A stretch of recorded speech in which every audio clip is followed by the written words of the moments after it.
Everyone, welcome to the session. I hope you guys are doing absolutely fine. आज discuss करेंगे 27 जुलाई 2021 के current affairs. तो चलिए start करते हैं। ये है हमारा कुछ कंटेंट सेक्शन। तो पहली जो न्यूज़ आ रही है हमारी, बहुत ही अनफॉर्चुनेट न्यूज़ आ रही है। ये हिमाचल प्रदेश में अभी रिसेंटली लैंडस्लाइड हुआ है वहाँ पे। तो उसके बारे में थोड़ी सी डिस्कशन करेंगे कि क्या वहाँ पे हुआ है और क्या इसके रीज़न्स थे। दूसरी जो न्यूज़ आ रही है that is coming from another very unfortunate news. Assam और मिज़ोरम जो हमारे देश के दो इंपॉर्टेंट नॉर्थ ईस्ट स्टेट्स हैं, उनके बीच में एक बॉर्डर डिस्प्यूट चल रहा है और उसके अंडर गोइंग प्रोसेस के अंदर कुछ पुलिस वालों की अनफॉर्चुनेटली वहाँ पे डिमाइज़ हो गया, क्लैशेस हुए थे। थर्ड न्यूज़ आ रही है हमारी इंटरेस्टिंग, एक बिल पास किया है पार्लियामेंट ने, national institute of food technology entrepreneurship management bill. ये फूड प्रोसेसिंग इंडस्ट्री को प्रमोट करने के लिए बिल पास किया है, इसके बारे में देखेंगे। नेक्स्ट न्यूज़ आ रही है कांडला से। कांडला गुजरात में है और ये हमारे देश का पहला green special economic zone declare किया गया है इसको। The fifth news item is from the steel scrap recycling policy, ये देखेंगे इसके बारे में। और last but not the least एक बड़ा इंटरेस्टिंग कॉन्सेप्ट पढ़ेंगे ग्रॉस एनवायरनमेंट प्रोडक्ट का। तो चलिए स्टार्ट करते हैं। सबसे पहली जो न्यूज़ है that is coming from the Himachal tragedy. अभी स्टूडेंट्स बहुत ही अनफॉर्चुनेट न्यूज़ आ रही है कि हिमाचल प्रदेश में किन्नौर डिस्ट्रिक्ट में कुछ टूरिस्ट गए थे वहाँ पे, और वहाँ पे हुआ क्या कि वहाँ पे लैंडस्लाइड्स आ गई, जिससे क्या हुआ कि काफ़ी टूरिस्ट की डेथ हो गई वहाँ पे। ऑलमोस्ट लाइक 9 टूरिस्ट की डेथ हुई। और एक आपने शायद विजुअल्स भी देखे होंगे कि एक ब्रिज के ऊपर आके वो सारा जो पत्थर था वो हिट किया और वो ब्रिज भी पूरा का पूरा टूट गया। तो काफ़ी ज़्यादा डिस्ट्रक्शन हुई है ना, मैन एंड मटीरियल, बहुत ही ज़्यादा ह्यूमन लाइव्स और डेफिनेटली काफ़ी लॉस टू प्रॉपर्टी भी देखने को मिला है। तो सबसे पहले समझते हैं कि ये जो इशू है, ये इशू लैंडस्लाइड्स का जो इशू है हिमाचल प्रदेश में, ये काफ़ी फ्रीक्वेंट जो है वो देखने को मिलता है, फ्रीक्वेंट होता जा रहा है। इसके रीजंस बहुत हैं। तो अगर हम इसके रीजंस को डिवाइड करें तो नेचुरल और ह्यूमन, दो तरीके से हम इसके रीजंस को डिवाइड कर सकते हैं। अगर हम नेचुरली डिवाइड करें तो वैसे ही देखिए, हिमालयाज़ जो है हमारे देश के अंदर अगर आप समझने की कोशिश करें तो हिमालय की जो ओरिजिनेशन है वो प्लेट टेक्टोनिक जो कॉन्सेप्ट होता है ज्योग्राफी में, उसको हम पढ़ते हैं कि प्लेट मूवमेंट होती है और जिसकी वजह से माउंटेन बिल्डिंग देखने को मिलती है। अब प्लेट मूवमेंट मतलब इंडियन प्लेट जो है वो यूरेशियन प्लेट के साथ कोलिजन में है और इसकी वजह से वहाँ पे जो है हिमालयाज़ की अपलिफ्टमेंट हो रही है। जब ये प्लेट एक्टिव प्लेट बाउंड्रीज होती हैं तो वहाँ पे अर्थक्वेक्स, लैंडस्लाइड्स और ऐसी बहुत सारी चीज़ें जो है वो कंटिन्यूसली रॉक्स के ऊपर स्ट्रेस डालती रहती हैं, जिसकी वजह से कई बारी ये जो है एरिया प्रोन हो जाता है लैंडस्लाइड्स को। सेकेंड जो मेजर इशू ये आता है कि वहाँ पे बारिश भी बहुत ज़्यादा होती है और बहुत ज़्यादा रेनफॉल होने की वजह से भी वहाँ के जो रॉक्स हैं उनके ऊपर उनकी जो वीकनेस है वो बढ़ जाती है, जिसकी वजह से लैंडस्लाइड आने के चांसेस काफ़ी हाई होते हैं।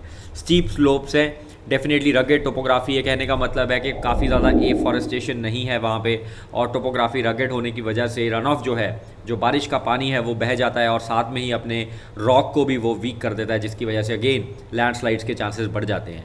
हाई सिस्मिक वल्नरेबिलिटी है, जैसे मैंने आपको बताया कि दो प्लेट्स, इंडियन और यूरेशियन प्लेट के बीच का ये एरिया है, जिसकी वजह से वहाँ पे काफ़ी ज़्यादा जो है अल्टीमेटली एक अर्थक्वेक एक्टिविटीज़ देखने को मिलती हैं। And last but not the least rainfall है ना, बारिश बहुत हो रही है, जिसकी वजह से पूरा नेचुरलि बारिश एंड सिस्मिक जो वल्नरेबिलिटी है, ये सारी चीज़ों को कंबाइन करके एक डेडली कॉकटेल बन जाता है और जिसकी वजह से वहाँ पे ये लैंडस्लाइड्स देखने को जो है रेगुलरली मिलती हैं। बट हाँ, हम अकेला ये नहीं कह सकते कि it is just about natural reasons for landslides in Himalayas, but human activities ने भी हिमालयाज़ के अंदर लैंडस्लाइड्स के जो रीजंस हैं वहाँ पे भी इंक्लूडेड है। जैसे बहुत वहाँ पे कंस्ट्रक्शन प्रोजेक्ट्स चलते हैं, road construction projects, hydro electricity projects, फिर लॉन्जेस के लिए वहाँ पे लॉजेस के लिए और रेस्टोरेंट्स और ये होटल्स और ये सारी चीज़ों की डेवलपमेंट, बिकॉज टूरिस्ट इन्फ्लक्स बहुत ज़्यादा है वहाँ पे, तो उसकी वजह से भी टोपोग्राफी के ऊपर काफ़ी बर्डन जो वो पड़ता है।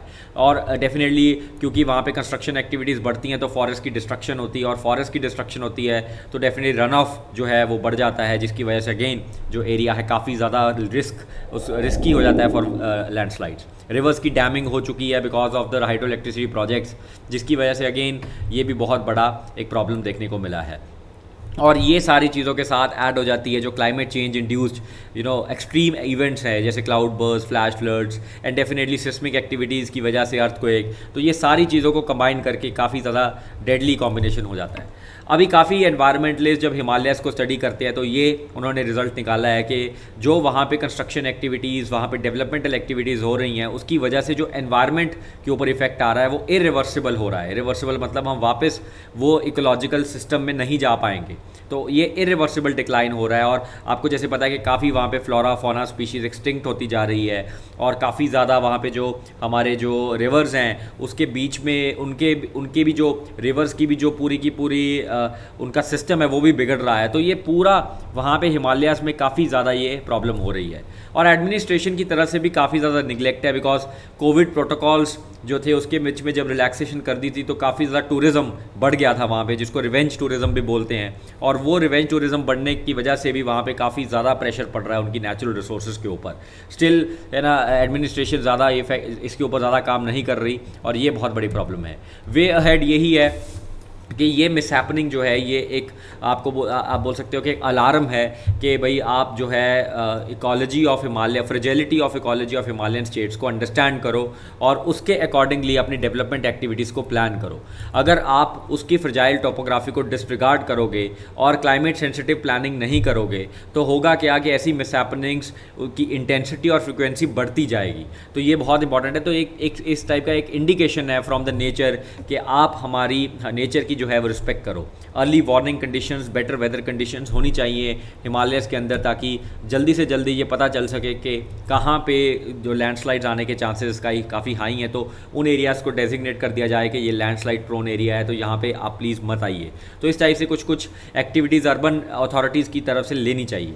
और डेफिनेटली एरिया का जो प्रेजेंट स्टेटस है और उसकी अकॉर्डिंगली जो सस्टेनेबल प्लान बनना है उसकी डेवलपमेंट का, उसके अंदर पूरा जो फ्रेजाइल रीजन है वो है ना, उसकी रिस्पेक्ट जो है वो होनी चाहिए। तो चलिए सेकंड न्यूज़ आइटम पे चलते हैं। हाँ, ये आ रही है हमारी नॉर्थ ईस्ट से, और नॉर्थ ईस्ट के अंदर जैसे आपको पता है कि अभी रिसेंटली एक बहुत अनफॉर्चुनेट वहाँ से न्यूज़ आ रही है कि असम और मिज़ोरम के बीच में एक बॉर्डर डिस्प्यूट की वजह से असम के 5 पुलिस वालों की जो है वहाँ पे अनफॉर्चुनेटली जो है उनकी डेथ हो गई है। तो क्लैशेस हुए असम और मिज़ोरम के बीच में ऑन द बॉर्डर डिस्प्यूट। तो इसके बारे में थोड़ा जानकारी देखते हैं। तो सबसे पहले हम कंटेक्स्ट जब समझ लेते हैं कि at least 5 Assam police personnel were killed after an old boundary dispute. ये पुराना बाउंड्री डिस्प्यूट था between Assam and Mizoram, exploded in violent clashes at contested border point. तो पहले हम इसको अंडरस्टैंड करते हैं कि ये कोई रिसेंट क्लैशेस नहीं हो रहे, पहले भी लास्ट ईयर भी अक्टूबर के अंदर असम और मिज़ोरम के बीच में 2 बारी क्लैश हुआ है residents of Assam and Mizoram एक हफ्ते के अंदर, जिसकी वजह से भी वहाँ पे 8 लोगों की इंजरी हुई है। और ये जो वायलेंस है ये स्पॉटलाइट करता है, मतलब ये हाईलाइट करता है कि अभी भी नॉर्थ ईस्ट के अंदर जो है वहाँ पे इंटरस्टेट बाउंड्री इश्यूज़ जो हैं अभी भी सेटल नहीं हुए हैं। और स्पेसिफिकली असम और बाकी जो स्टेट्स जो असम से कार्व की गई थी, मैं आपको बता दूं कि जब इंडिया इंडिपेंडेंट हुआ था तो असम से ये सारी स्टेट्स जैसे नागालैंड, मिज़ोरम, ये सारी स्टेट्स असम से ही बाहर निकली थी। तो जब वो बाहर निकली तो उनके बीच में जो बॉर्डर डिफ़ाइन किए गए थे, वो बॉर्डर जो डिस्प्यूट है, जो बॉर्डर एरियाज़ थे, वहाँ पे अभी भी कंटेस्टेबिलिटी है कि ये एरिया हमारा है और नहीं तो ये एरिया तुम्हारा है। तो इस टाइप से जो है इंटरस्टेट बाउंड्री डिस्प्यूट्स जो हैं काफ़ी ज़्यादा वहाँ पे अभी भी हैं।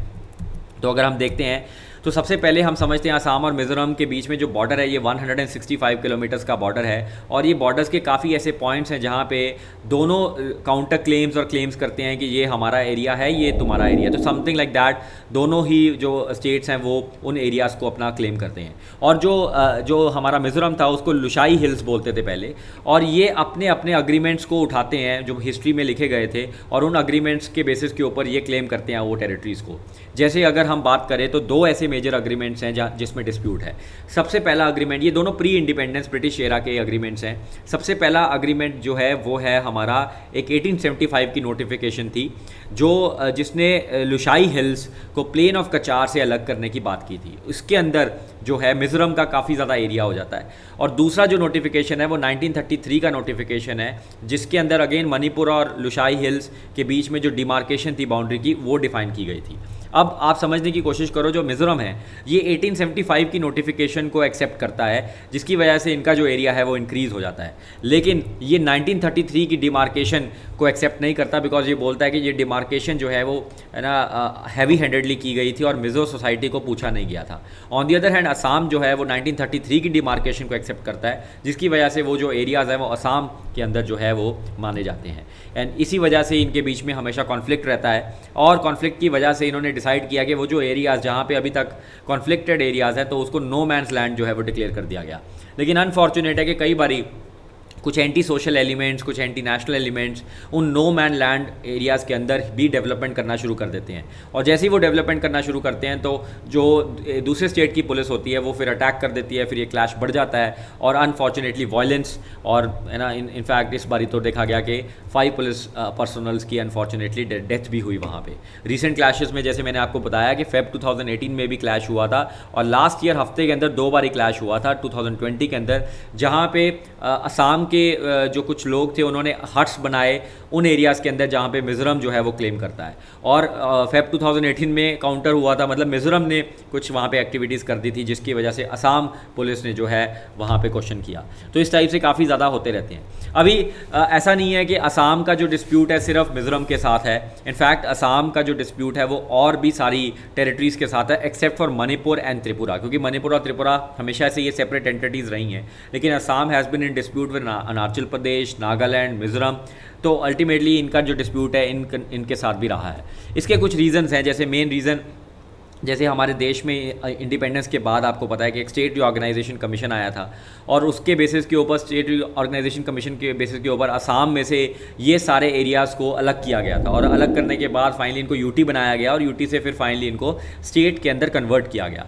पर जब इनको असम से अलग किया गया तो जो बाउंड्री डिस्प्यूट्स थे तो वो अभी तक सेटल नहीं हुए, तो जिसकी वजह से ये पूरा का पूरा प्रॉब्लम रहता है। इसके अलावा कॉन्स्टिट्यूशनली कई बार सुप्रीम कोर्ट ने असम के फेवर में जजमेंट दी है, लेकिन ये सारी स्टेट्स जो हैं ये कहती हैं कि हिस्टोरिकल ग्राउंड्स हैं हमारी, जैसे 1875 की नोटिफिकेशन के बारे में मिज़ोरम बात करती है, तो ये हिस्टोरिकल ग्राउंड्स को जस्टिफाई करते हैं अपने क्लेम्स को प्रूव करने के लिए।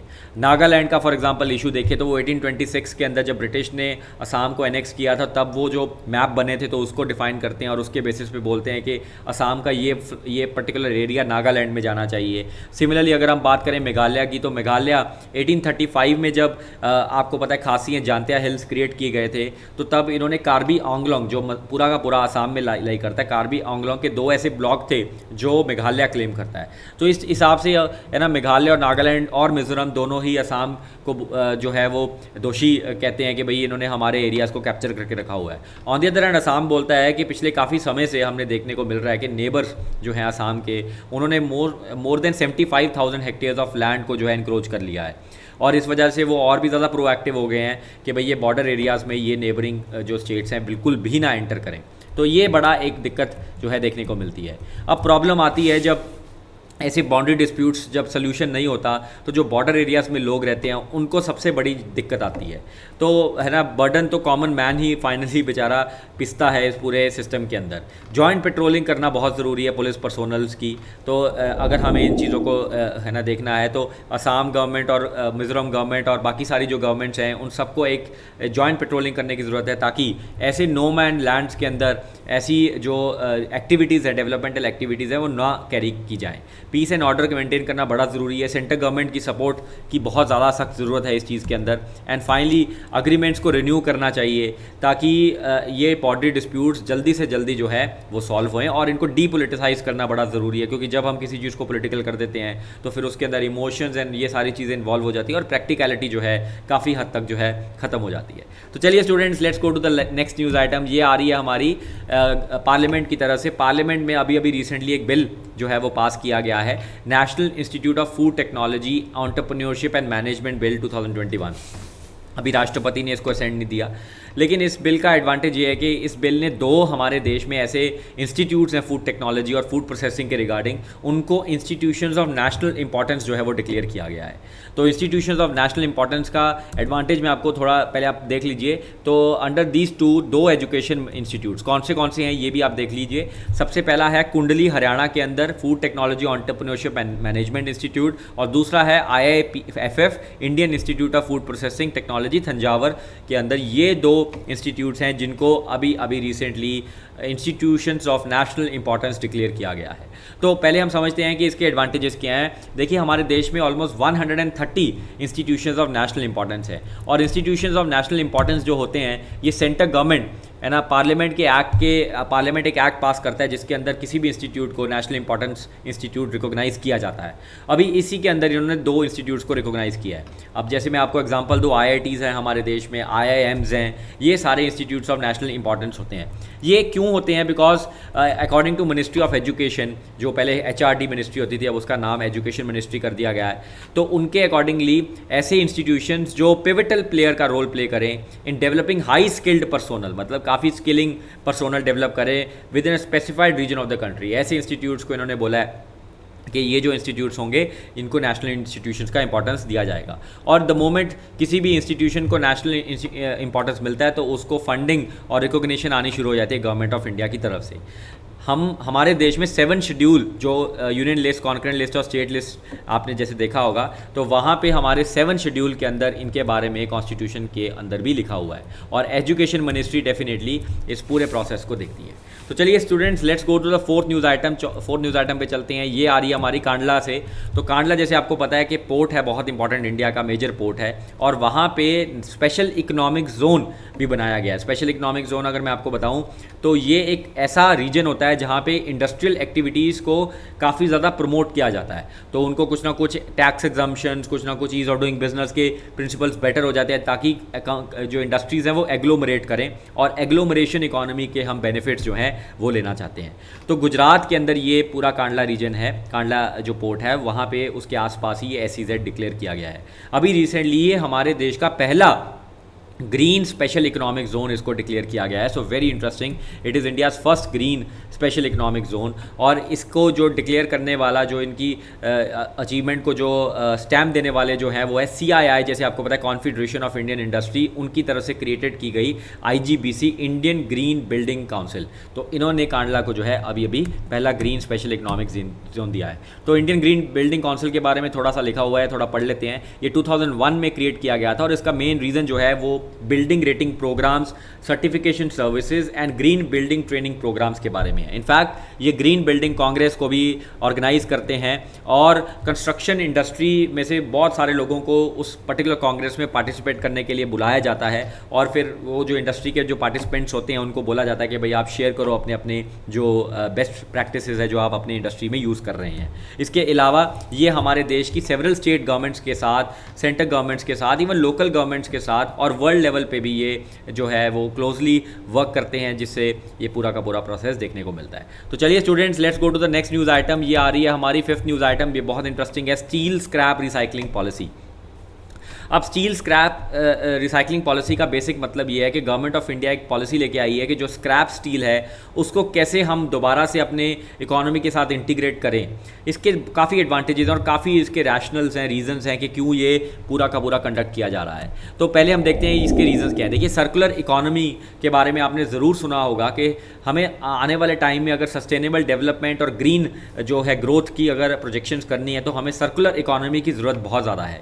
सर्कुलर इकोनॉमी का मतलब है कि जब कभी कोई चीज़, कभी कोई प्रोडक्शन से कोई वेस्ट जनरेट होती है और वेस्ट ही दोबारा से रॉ मटेरियल का काम करे, तो हम उसको सर्कुलर इकोनॉमी बोलते हैं। मतलब एडिशनली हमें कुछ भी अपनी मदर अर्थ से या नेचुरल रिसोर्सेज ना लेनी पड़े, और जो भी एग्जिस्टिंग है उसी को ही हम रिसाइकिल करके उसको दोबारा से यूज़ करें।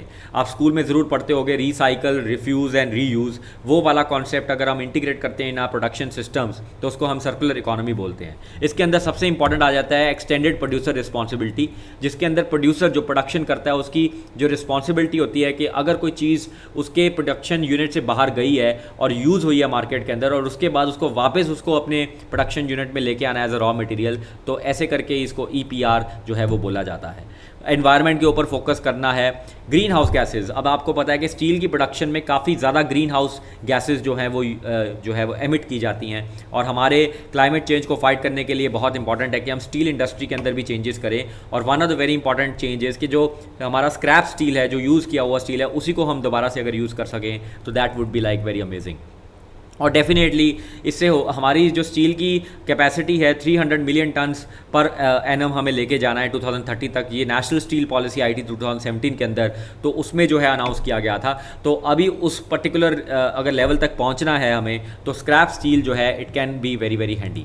एंड स्क्रैप स्टील के आने से हमारे देश के जो स्टील प्लेयर्स हैं वो भी सेल्फ रिलायंट हो जाएंगे, क्योंकि आज वो काफ़ी ज़्यादा इंपोर्ट पे डिपेंडेंट हैं। तो ये भी बहुत ज़्यादा इंपॉर्टेंट होगा। फीचर्स अगर देखते हैं तो गवर्नमेंट ने फीचर्स के अंदर बेसिकली ये बोला है कि एक गाइडलाइन, स्टैंडर्ड गाइडलाइंस प्रोवाइड की है कि कैसे ये स्क्रैप स्टील को इकट्ठा किया जाएगा, इसको तोड़ा जाएगा और फाइनली इसकी श्रेडिंग होगी, और ये कैसे पूरा सेफ मैनर के अंदर और एनवायरमेंटली साउंड मैनर के अंदर इसको किया जाएगा। उसके बाद इन्होंने रिस्पॉन्सिबिलिटी एन्यूमरेट की है, जो भी इस पर्टिकुलर प्रोसेस के अंदर जो भी स्टेक होल्डर्स इन्वॉल्व हैं, चाहे वो प्राइवेट प्लेयर्स हैं, चाहे वो स्टेट गवर्नमेंट्स हैं, चाहे वो सेंटर गवर्नमेंट है, चाहे वो लोकल गवर्नमेंट्स हैं, चाहे वो मैन्युफैक्चरर्स हैं, प्रोड्यूसर्स हैं, स्क्रैप डीलर्स हैं, तो इन सब की जो है रिस्पॉन्सिबिलिटीज़ स्टील पॉलिसी के अंदर डिफाइन की गई है।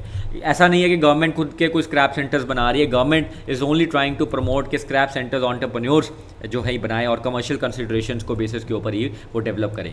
गवर्नमेंट सिर्फ इनको अप्रूव और मॉनिटर करेगी ताकि जो सरकार है वो अच्छे से इसको है ना चला सके। तो ये इंपॉर्टेंट जो था। लास्ट न्यूज़ पे चलते हैं आप, which is coming from a very interesting concept called gross environment product. देखिए स्टूडेंट्स, आपने जीडीपी के बारे में तो ज़रूर सुना होगा, जो हमारे देश की नेशनल इनकम को डिफाइन करती है। लेकिन जैसे आपको पता है कि मदर अर्थ हमारे जो है या नेचर जो है हमारा, वो भी ऐसी इकोसिस्टम सर्विसेज प्रोवाइड करती है जिसकी भी कोई कॉस्ट होनी चाहिए। अब उसकी कॉस्ट जो इकोसिस्टम जो वो प्रोवाइड करती है, इकोसिस्टम सर्विसेज जो प्रोवाइड करती है, फॉर एग्जांपल हमारा जो बारिश है वो पानी देती है, और अगर वो पानी ना मिलेगा तो हमें बहुत ज़्यादा खर्चा हो सकता है ऑल्टरनेटिवली। तो उस वैल्यू उस पानी की वैल्यू क्या है, उस सनलाइट की वैल्यू क्या है, उस फॉरेस्ट की वैल्यू क्या है, तो इस टाइप की वैल्यूएशन मॉनेटरी टर्म्स में होनी चाहिए। अभी Uttarakhand government is the first government in India to initiate the value कि हम कैसे नेचुरल रिसोर्सेज की वैल्यूएशन करें, और उसके बेसिस के ऊपर इन्होंने ये कॉन्सेप्ट जो लगाया है वो है ग्रॉस एनवायरनमेंट प्रोडक्ट। देखिए ग्रॉस एनवायरनमेंट प्रोडक्ट उत्तराखंड क्यों कर रहा है, बिकॉज आपको पता है कि उत्तराखंड में 71% एरिया फॉरेस्ट है, और काफ़ी इंपॉर्टेंट रिवर्स और काफ़ी इंपॉर्टेंट जहाँ पे आप बोलो कि नेशनल पार्क्स, टाइगर रिजर्व, जैसे Corbett national park, Rajaji tiger reserve, इस टाइप के काफ़ी इंपॉर्टेंट वहाँ पे नेचुरल पार्क्स और रिजर्व्स देखने को मिलते हैं। Ganga river, Yamuna river, Sharda river, इनकी जो ओरिजिनेशन है वो भी उन्हीं एरियाज़ में से देखने को मिलती है। तो इसी वजह से उत्तराखंड ने बोला है कि इन सारी चीज़ों को, इस फ्रेजाइल इकोसिस्टम को प्रोटेक्ट करने के लिए इट इज़ इम्पॉर्टेंट कि वो एक ग्रॉस एनवायरनमेंट प्रोडक्ट का कॉन्सेप्ट जो है वो लेके आएँ। और ग्रॉस एनवायरनमेंट प्रोडक्ट कोई नया कॉन्सेप्ट नहीं है, ये काफ़ी पुराना है। 1997 में एक इकोनॉमिस्ट थे रॉबर्ट कॉन्स्टेंजा, इन्होंने ये ग्रॉस एनवायरनमेंट प्रोडक्ट का जो कॉन्सेप्ट दिया था। और it is basically an assessment system जो मेजर करता है इकोलॉजिकल स्टेटस को और वैल्यूएशन करता है जो भी प्रोडक्ट एंड सर्विस हमारा इकोसिस्टम हम ह्यूमन वेलफेयर के लिए दे रहा है, सस्टेनेबल डेवलपमेंट के लिए दे रहा है, और कल्चरल इकोसिस्टम सर्विसेज के लिए दे रहा है। तो वो सारा जो पैसा, अगर उसको हम पैसे के टर्म्स में कैलकुलेट करने की कोशिश करें तो वो कितना आएगा, वो सारी चीज़ें इससे बताया जाता है। तो अगर हम मतलब टू द पॉइंट बात करें तो it is nothing but it will account for the economic value of the ecosystem. चलिए students, thank you, take care. ये आज के करंट अफेयर्स थे, 27 ऑफ जुलाई के करंट अफेयर्स। तो अगर आपको अच्छे लगे हों तो प्लीज़ चैनल को लाइक, शेयर और सब्सक्राइब ज़रूर कीजिएगा। Thank you and take care.